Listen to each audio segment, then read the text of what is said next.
सरजमी से जुड़ी हुई, आपको पता है नेपाल एक बहुत ही सुंदर देश है जो चारों ओर पहाड़ियों से घिरा हुआ, नदियों की किलकारियां की आवाज सुनते हुए आप लोगों ने देखा होगा, बहुत युवक हैं, यूथ हैं, उन्होंने की और उनको नाम दिया गया जनरेशन जेड। वो अपने आप को जनरेशन जेड बोल रहे हैं। हालांकि उनने सेना ने अपना काम अच्छे से क्यों नहीं किया, मतलब सेना ने जो उग्र भीड़ थी उसको नियंत्रित करने के लिए थोड़ा टाइम ले लिया, उन्होंने बाद में नियंत्रित किया, लेकिन उन्होंने एक तरह भीड़ को अपना काम करने दिया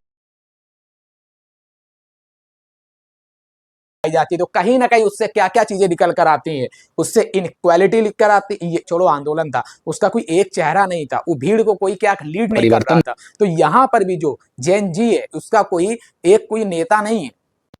जैन जी का कहना है ये हिंसा तब तक नहीं रुकेगी जब तक सत्ता परिवर्तन नहीं होता।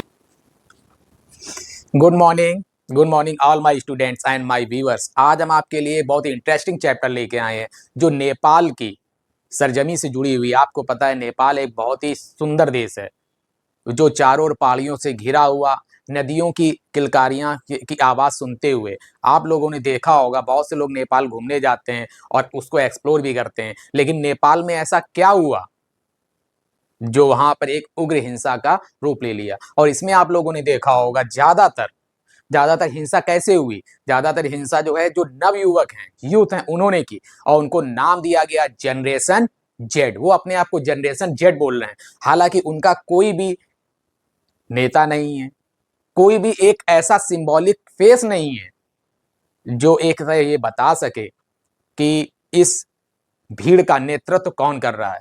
उन्होंने हिंसक आंदोलन किए। हिंसक आंदोलन का मीन्स है कई जगह जो है ये जो सरकारी इमारतें थी उसमें आग लगा दी गई, सुप्रीम कोर्ट में, वहां की पार्लियामेंट में और राष्ट्रपति भवन में भी, और प्रधानमंत्री हवा, कई मंत्रियों के घर जला दिए गए, घर जला के दिए गए, उसमें आगजनी वगैरह की गई। लेकिन ऐसा क्यों हो रहा है? क्या ये कहना उचित है कि हाँ कि ये जो ये कर रहे हैं सही है? तो हम आपको इसकी एक एक कहानी बताएंगे कि सरकार के किस बात को लेकर जो है इतना विरोध प्रदर्शन हो रहा है।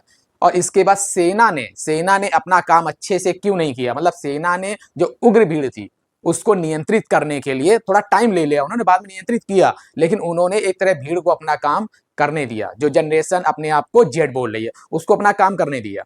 इसके बाद जो नेपाल की सरकार है, वो सरकार क्या, जो केपी शर्मा ओली है, वो इस्तीफा दे देते हैं। और केपी शर्मा ओली के समय आप लोगों को ये भी पता होगा 2015 के समय में भी, उनके समय में एक बार और हिंसक आंदोलन हो चुका है जिसे मधेश आंदोलन के नाम से जाना जाता है। तो ऐसा इतिहास पुराना नहीं है कि ये केपी शर्मा ओली के साथ कि ये हिंसा पहली बार हो रही है। और जानिए, जब आपको स्पीच की, बोलने की आजादी आपकी दबाई जाएगी तब तब ऐसी हिंसा होगी। कई चीजें हैं इसमें, ये नेपोटिज्म का आया है, जो इसमें बोल रहे हैं कि पॉलिटिशियन किड्स, उसका जो नाम दिया गया है वो भी आपको एक तरह से ये बताएंगे। जैसे ये जनरेशन जेड, और उन्होंने जनरेशन जेड ने कुछ वीडियो के थ्रू ये दिखाया कि देखिए जो पॉलिटिशियंस के बच्चे हैं उनकी लाइफ स्टाइल क्या है और हम लोगों की लाइफ स्टाइल क्या है, इस तरह की चीजें बताई गई हैं। और कहानी की शुरुआत होती है सरकार के एक निर्णय से।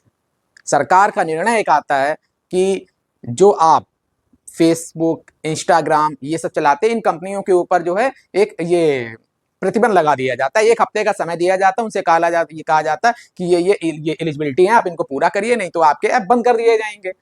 तो उसमें 27 ऐप पर नेपाल की गवर्नमेंट बैन लगाती है। 27, जिसमें आपका फेसबुक है, इंस्टा है, जो मेन ऐप है, व्हाट्सएप है। तो इस तरह के ऐप में क्या लगा दिया जाता है, बैन लगा दिया जाता है। वहीं जो टिकटॉक, जो चीन की कंपनी है, वो उन शर्तों को समय से पूरा कर लेती है, तो टिकटॉक पे कोई बैन नहीं लगता है। जब टिकटॉक पे कोई बैन नहीं लगता है तो इसके बाद टिकटॉक के थ्रू जब ये बाकी अदर व्हाट्सएप जो है, जो ये व्हाट्सएप है या इंस्टा है, इनके थ्रू जब ये बैन लगता है तो उसमें बहुत सारी परेशानियां आती हैं।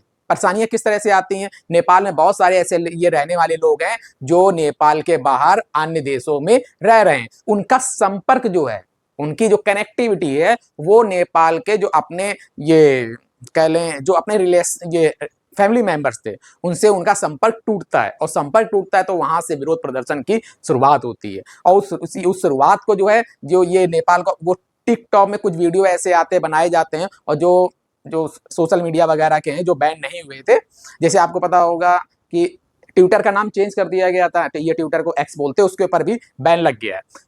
इसके बाद क्या होता है कि जब ये विरोध प्रदर्शन होता है तो उसमें ये सेना को जो बताया, सेना का रोल जो है उसमें भी ये सस्पेक्ट में है। और क्यों सस्पेक्ट में? क्योंकि ये कह रहे हैं कि सेना ने अपना काम अच्छे से नहीं किया। जो वहां के जो ये नेता हैं, जो लीडर्स हैं, वो आरोप लगा रहे हैं।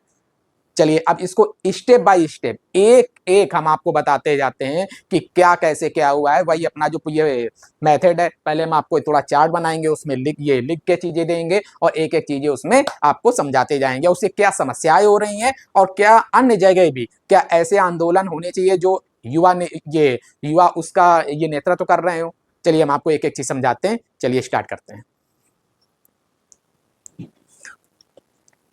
चार्ट प्रिपेयर हो चुका है। अब स्टेप बाय स्टेप आपको एक एक चीजें समझाते जाते हैं और उसको एक्सप्लेन करते जाते हैं। देखिए सबसे पहले जनरेशन जेड। जनरेशन जेड देखिए, जनरेशन कई है। जैसे आज के समय में अब जो इस समय बच्चे पैदा होंगे, 2025 में बच्चे पैदा हो रहे हैं, उनको जनरेशन बीटा नाम दिया गया है। और इससे पहले जनरेशन अल्फा, और उससे पहले जनरेशन जेड, और उससे पहले जनरेशन मिलेनियर्स। तो ये चीजें हम आपको बता देंगे अभी, ये लेक्चर का लास्ट तक वेट करिएगा। हम बाकायदा जो है जो 1850 के बाद मतलब एक जनरेशन है, उनके सभी के एक एक करके नाम आपको बता देंगे। और उसके लिए थोड़ा सा वेट करना पड़ेगा, कैसे नाम दिए गए उसके एक, और उसका एक अलग से भी वीडियो ही बताएंगे कि इनको जनरेशन अल्फा, जनरेशन बीटा, या जनरेशन मिलियनियर्स, या जनरेशन आपका जेड, ये नाम क्यों दिए जा रहे हैं ये भी आपको बताया जाएगा। लेकिन इसके लिए वेट करिए वीडियो का लास्ट तक। देखिए जनरेशन जेड जो है वो नाम दिया जाता है जो 1997, कहीं कहीं आपको 1995 में मिल जाए तो उसे घबराइएगा नहीं। ऑलमोस्ट वैसे जो है ज्यादातर 1997 मिलता है। 1997 से लेकर 2012 के बीच जो भी बच्चे पैदा हुए हैं उनको नाम दिया गया जनरेशन जेड। अब देखिए जनरेशन जेड, ये जो इस बीच जो जनरेशन जेड आप अपने आप को बोल रहे हैं वो क्या है, वो ज्यादातर डिजिटल नेटिव जनरेशन है। आपको पता है एक आईटी, इंफॉर्मेशन टेक्नोलॉजी, और इसके बाद जो है ये आपका सोशल मीडिया, एक तरीके से कह ले सोशल मीडिया क्रांति आई। तो ये जो है जनरेशन जेड के लोग डिजिटल नेटिव जनरेशन है और सोशल मीडिया और इंटरनेट से बहुत ज्यादा कनेक्टेड है। आज के समय में एक तरह याद रखिए, जैसे मान लीजिए हमारे हमारे जीवन के लिए सबसे ज्यादा जरूरी चीजें क्या है, हम हमारे जीवन के लिए सबसे ज्यादा जरूरी चीजें हवा, पानी, भोजन, ये तीन चीजें तो सबसे ज्यादा ये जरूरी है। इसके बाद अन्य चीजें आ जाती है। उसी तरीके से अगर आप आज के समय में सोशल मीडिया और इंटरनेट को मान लें तो कोई अतिशयोक्ति नहीं होगी। देखिए क्या हुआ, मतलब क्या हुआ, शुरुआत कैसे हो गई। ऐसा तो नहीं होता, मान लीजिए जैसे 1857 का रिवोल्ट होता है, 1857 का विद्रोह होता है, तो ऐसा नहीं कि सैनिकों ने एकदम से वो चीजें गोली उठाई और ये मंगल पांडे ने विद्रोह कर दिया और आंदोलन स्टार्ट हो गया। नहीं, उसकी कहीं ना कहीं शुरुआत वो काफी सालों पहले भी हो रही होती है। जो उनके ऊपर अत्याचार हो रहे होते हैं या उनकी आवाज दबाई जा रही होती है और जो उनके फंडामेंटल राइट्स की रक्षा नहीं की जा रही होती है। लेकिन एक उनको क्या होता है, बारूद पूरा बन चुका होता है और उनको केवल एक चिंगारी की जरूरत होती है। और वो चिंगारी यहाँ पर देखिए 1857 से हमने मतलब तुलना करने की जरूरत नहीं है, लेकिन एक हमने आपको समझाने के लिए बताया कि कैसे होगा। देखिए सोशल मीडिया बैन 4 सितंबर को 2025 को सोशल मीडिया बैन होता है। उसके कारण है सरकार ने क्या किया, जो सोशल मीडिया प्लेटफॉर्म है, सोशल मीडिया प्लेटफॉर्म जैसे आपके टोटल जो है 27 एप्स है जिनको बैन किया गया। उसमें फेसबुक जो इंपॉर्टेंट है, फेसबुक है, इंस्टाग्राम है, व्हाट्सएप है,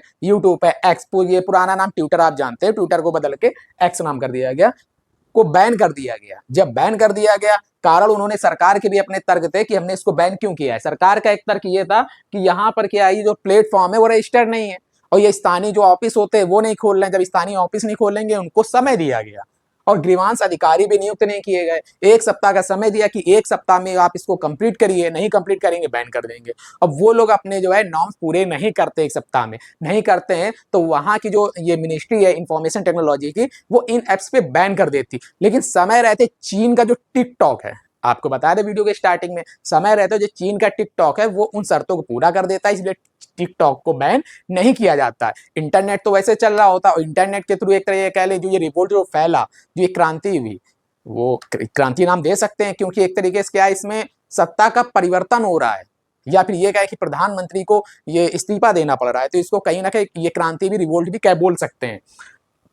तो ग्रीवांश अधिकारी नियुक्त करने का 1 सप्ताह का समय दिया जाता है, जो मतलब पूरा नहीं किया जाता है। और second number online grievance and nepo kids trends. अब उसके बाद क्या हुआ कुछ वीडियो वगैरह बनाए गए और वो वीडियो जो है फैलाए गए, मतलब फैलाए क्या गए, फैले। तो वहां पे जनरेशन जेड के लोग थे बहुत ज्यादा उग्र हो गए, जो यूनिवर्सिटी में पढ़ रहे थे, कॉलेजों में पढ़ रहे थे, स्कूलों में पढ़ रहे थे, वो इस रिवोल्ट से क्या होते, कनेक्ट हो जाते हैं, इस आंदोलन से कनेक्ट हो जाते हैं। अब कैसे कनेक्ट होते हैं, देखिए प्रोटेस्ट से पहले क्या होता है, नेपोटिज्म किड्स या बेबी ट्रेंड कराया जाता है। नेपोटिज्म मतलब क्या होता है, जो उसको बोलते हैं हिंदी में भाई भतीजावाद, ठीक है, जो अपने ये कह लें कि अपने पद का, अपने ओहदे का फायदा उठाकर अपने पुत्र, अपने मतलब परिवार को फायदा देते हैं, उनको नेपोटिज्म बोला जाता है। तो उसमें एक नेपो किड्स या नेपो बेबी जो है वो ट्रेंड करता है, किससे, प्रोटेस्ट से पहले। तो इससे क्या दिखता है, उसमें जो है आम जो स्टूडेंट्स है, जो आम आदमी है, उसकी क्या दिखाई जाती है, उसकी डेली की दिनचर्या, उसको जॉब के लिए कितना स्ट्रगल करना पड़ रहा है, और उनके आम जीवन में क्या समस्याएं आती हैं,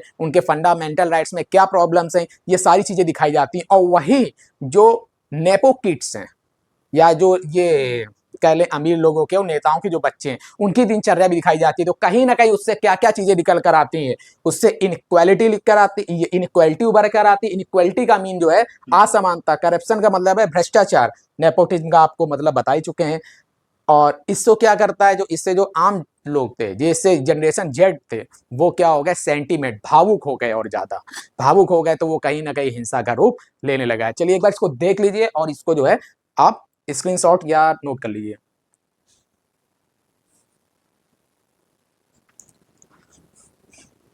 नेक्स्ट चार्ट आ चुका है। अब देखिए नेक्स्ट चार्ट में प्रोटेस्ट का विस्तार, आपको ये पता है प्रोटेस्ट का विस्तार कैसे हुआ, कि ये सीधी सी बात है, आंदोलन को नाम ये दिया गया जेन जी या जेन जे। ओके, प्रोटेस्ट का विस्तार, जेन जे। ऑलमोस्ट प्रोटेस्टर जो थे वो ये यूथ थे। यूथ मतलब एक तरीके से आपको बताया 1997 से, आपका 1997 से लेके जो 2012 के बीच में थे, 2012 में यंग स्टूडेंट, स्कूल कॉलेज के लड़के थे, जो ड्रेस पहनकर सड़कों पर आ गए थे, ड्रेस पहने हुए थे। आपको इसका एक छोटा सा वीडियो दिखाते हैं, देखिए वीडियो आपने देख लिया होगा। इसके बाद प्रोटेस्ट शांत शुरू हुआ, यूनिफॉर्म पहने सोशल मीडिया से मोबिलाइज होकर बाहर निकले। आपको बताया था कि सोशल मीडिया से मोबिलाइज, कुछ वीडियो ऐसे वायरल होते हैं जिसमें नेपो किड्स वगैरह दिखाया जाता है। प्रोटेस्ट शांत शुरू हुआ, लेकिन क्या हुआ, जो पुलिस की जवाबी कार्रवाई होती है, टीयर गैस हैं, कैनन्स हैं, वाटर कैनन्स, रबर बुलेट्स हैं, इनका यूज किया गया। और जब इनका यूज किया जाएगा तो स्टूडेंट्स क्या होंगे, उग्र होंगे, क्योंकि ये एज ही ऐसी होती है जिसमें रिवोल्ट का जो है वो नॉन वायलेंस नहीं, वायलेंस की तरफ हो जाता है। नोट, कई जगह जो है कर्फ्यू और इंटरनेट पर क्या कर दिया गया, बैन। नेपाल के कई हिस्सों में इंटरनेट और सोशल मीडिया वगैरह कई जगह इसमें इंटरनेट बैन किया जाता है। इसके साथ साथ कर्फ्यू भी लगा दिया जाता है। सरकार की प्रतिक्रिया, अब सरकार की प्रतिक्रिया क्या आती है, जब इतना ज्यादा प्रोटेस्ट हो रहा है, इतना ज्यादा ये विरोध हो रहा है, तो सोशल मीडिया बैन को फाइनली लिफ्ट करना पड़ा, मतलब अपना फैसला वापस लेना पड़ा। और ड्यू टू किस वजह से, ड्यू टू पब्लिक प्रेशर की वजह से वापस लेना पड़ता है। केपी शर्मा ओली जो है, केपी शर्मा ओली और उनके कई मंत्री क्या देते थे, रिजाइन दे देते हैं। और आगे चल के हुआ क्या, मीडिया कवरेज और ह्यूमन राइट्स ग्रुप जो थे, जो मीडिया कवरेज और जो मतलब वहां की मीडिया है और ह्यूमन राइट्स, उन्होंने भी क्या किया, सरकार की इस बात की आलोचना की, जिस तरीके से आंदोलन को दबाने की कोशिश की जा रही थी। कोर डिमांड, जो वहां के जेन जी है, वहां की जो ये नवयुवक जनरेशन है, उनकी डिमांड क्या है, उनकी डिमांड थी फ्री स्पीच और एक्सप्रेशन, मतलब एक तरीके से बोलने की आजादी और अपने विचारों को अभिव्यक्त करने की आजादी मांग रहे हैं। और ये इंटरनेट और सोशल मीडिया पर सरकारी बैन ना हो, सरकारी बैन ना हो मतलब सेंसरशिप ना हो, सेंसरशिप ना हो। ये नहीं है जब ये सरकार ने बोला ये खबर नहीं छपेगी तो ये नहीं छपेगी, ऐसा नहीं होगा, सेंसरशिप नहीं होगी। सेंसरशिप का मतलब ही यही होता है कि कोई भी खबर छापने से पहले, दिखाने से पहले वो सरकार के चैनल से होकर जाएगी कि दिखाएगी हाँ ये खबर छापनी है कि नहीं छापनी है। तो इसमें क्या बताया, इंटरनेट और सोशल मीडिया पर सरकारी सेंसरशिप ना हो। इतनी चीजें आई थिंक समझ में आ गई होगी। और इसके बाद हम आपको एक ये बता देते हैं कि वो जेन जी, अल्फा, बीटा, गामा कैसे क्या होता है। एक एक चीजें आपको बताते हैं, पहले नोट कर लीजिए।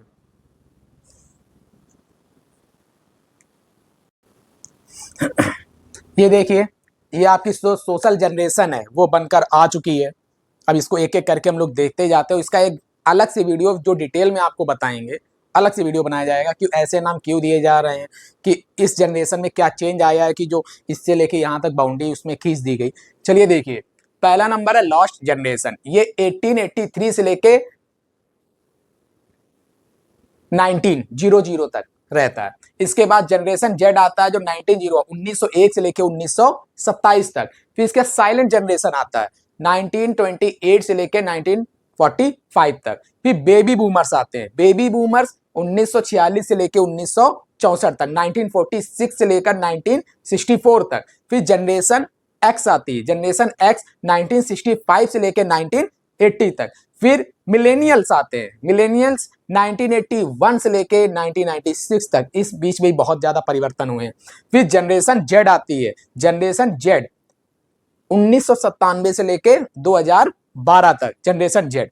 और इसके बाद जनरेशन अल्फा आती है। जनरेशन अल्फा जो लगभग 2010 के मिड से लेके 2020 तक इसमें कह सकते हैं, यहां से आते हैं। जनरेशन बीटा, जनरेशन बीटा 2025 से लेके, जो इस साल 2025 से लेके 2039 के बीच में जो भी जनरेशन होंगी उसको क्या नाम दिया जाता है, उसको जनरेशन बीटा नाम दिया जाएगा। इस चार्ट को फिर से देख लीजिए और इसको नोट कर लीजिए क्योंकि इंपॉर्टेंट है। क्योंकि कहीं ना कहीं अगर आज के समय में कनेक्टिविटी रखनी है तो अब इस तरह नाम दिए जा रहे हैं। जेन जी, कुछ लोगों को पता ही नहीं है कि जेन जी होता क्या है। अब देखिए, इतने ज्यादा परिवर्तन हो चुके हैं कि अब नेपाल में अगर वहां पे बात करें, जो एक ये जो रेडिकल मूवमेंट रहा है, रेडिकल मतलब उग्र परिवर्तन, त्वरित परिवर्तन, वहां पे स्टूडेंट्स जो जेन जी हैं उनकी डिमांड क्या है। डिमांड आपको दो तीन चीजें हमने बताई थी। और इसके बाद जो है उन्होंने बताया है कि इलेक्शन, फेयर इलेक्शन हो।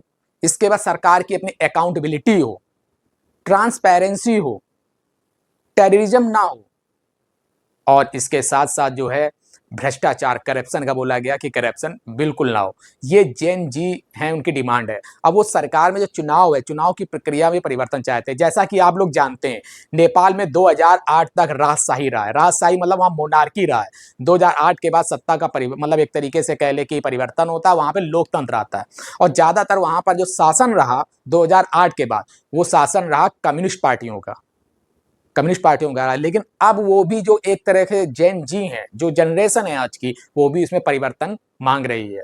और उसमें कुछ नेताओं के नाम उभर कर आए हैं जिनको बताया जा रहा है कि ये चीजें बनाए। ऑनलाइन वोटिंग वगैरह भी हुई। उसमें एक नाम सबसे पहला आता है बालेंसाई, जो काठमांडू के मेयर हैं। और कह ले मेयर भी हैं, इन्फ्लुएंसर भी हैं, इस तरह से उनका नाम उभर के आता है। लेकिन एक तरह से कुछ लोग विरोध भी करते हैं कि नहीं, सही नहीं है।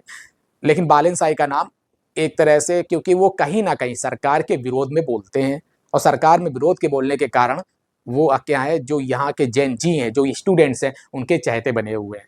और इसके साथ साथ ऑनलाइन वोटिंग होती है, उसमें सुप्रीम कोर्ट की एक महिला जज, उसका नाम आता है। और वो काफी फेयर काम किया। बाकी कई लोग के नाम आते हैं, एक वैज्ञानिक है, उनके नाम, ये वैज्ञानिक है, उनके नाम आते हैं। तो ऐसे कई लोग के नाम आते हैं। तो उसमें ही बोला जा रहा है इनको लाया जाए, उनका लाया जाए। और कहीं ना कहीं जैसे हमारे यहाँ जो 1942 का भारत छोड़ो आंदोलन था, उसका कोई एक चेहरा नहीं था, वो भीड़ को कोई क्या लीड नहीं कर रहा था। तो यहाँ पर भी जो जेन जी है, उसका कोई नेता नहीं है। क्योंकि वो कहीं ना कहीं जो है, जो उनके ऊपर ये बैन लगाए गए थे सोशल मीडिया और इन सब चीजों पे, तो उससे वो चीजें उभर कर ये सामने आई है। चलिए, और ये ध्यान रखिएगा, जो हमने आपको ये बताई इतनी जानकारी, वो रिसोर्सेस जो हैं वो जैसे द हिंदू न्यूज़पेपर और बीबीसी पे बेस है, तो वहां से लिए गए हैं। बाकी अगर शायद कोई जो ये आपको बताया हमने सोशल जनरेशन का, वो एक आध साल इधर उधर हो सकता है, क्योंकि ये कहीं ना कहीं विकीपीडिया से लिया गया है और देखा गया। तो आप इसको जो है देख लीजिए, नोट कर लीजिए, और नेक्स्ट लेक्चर का आप वेट करिए। और उसके लिए चैनल को लाइक सब्सक्राइब जरूर करिए, और ज़्यादा से ज़्यादा करिए, ताकि वीडियो इसी तरह बनते रहे और आपके पास नोटिफिकेशन के द्वारा लेटेस्ट वीडियो मिलते रहें। थैंक यू, नोट कर लीजिए। और कुछ वीडियो हैं जो छोटे छोटे वीडियो, वो बीच में आपके यूट्यूब में हम डालेंगे, उसको आपको दिखाएंगे। चलिए देख लीजिए।